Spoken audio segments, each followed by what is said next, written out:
that took me about 50 attempts or so to complete the challenge with 592. I got really tired of recording and failing, and so I decided not to do the commentary while I was playing. It was very tiring, but anyhow, that put me now at rank 8 in the leaderboard of Wizard, 592. The highest one is 593, at least in my server, and most of them are like a lot more stronger than me, but I was lacking quite a lot of combat rating. I do not have the equipment with all triple on me, and so I was lacking some combat rating, but I did end up changing a few things in the build that I want to share, starting with the Paragon.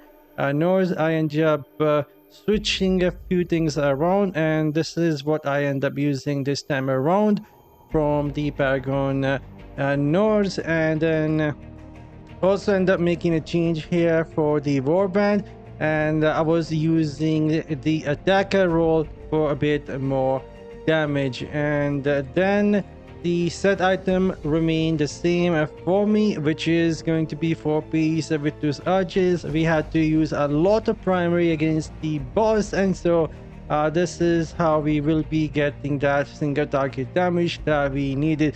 Monsters are not going to be an issue like you guys saw. We can just gather them up and keep them frozen and blow them to smithereen. And then I was using 2 pieces of Banquet of Eyes whenever I was applying some continual damage to them. I was doing 15% more damage to those enemies, and then Feasting Warrant to extend the duration of my harmful effects. And you can go use something else, but this is what I end up using. And Stonewall, instead of Stonewall this time around, I end up using the Horned Coil, and instead of Seeping Bile, I had a Blood Flow in there. And as for important stats, always try and focus on critical hit chance, critical hit damage, skill damage on your helm, shoulder, main hand, and off hand. Legs and the chest will always recommended beneficial duration.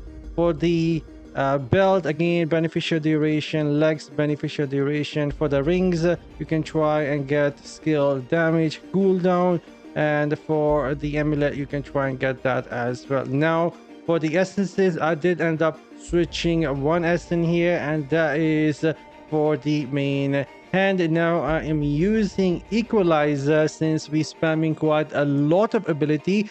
Equalizer is going to give us that AoE blast that does a lot of damage, and we have like 100% uptime for this primary attack. Each time you use this skill, your next magic missile turn into a flaming missile if cast within 5 seconds, which explode on impact to deal 79,000 damage to enemies nearby. And as we gather enemy, everyone will be taking damage from us. Why I am using this now, you can also accumulate up to 3 flaming missile, and so we're spamming a lot of skills here like this. So we will be just hitting bosses and monsters with a flaming missile that has a AoE, and everything else remains same here. The helm is the one that allows you to spam the ability from slow time, and I'll let you guys see the essences here real quick. Everything else is pretty much same, but this is an updated version of the challenge with the build that allowed me to push even further in the challenge rift. If I can get a bit more combat rating, I can for sure push for more, and I'm gonna try and do that in the upcoming days. But for now, I'm signing off. See you all in the next one. You guys have an excellent day. Later.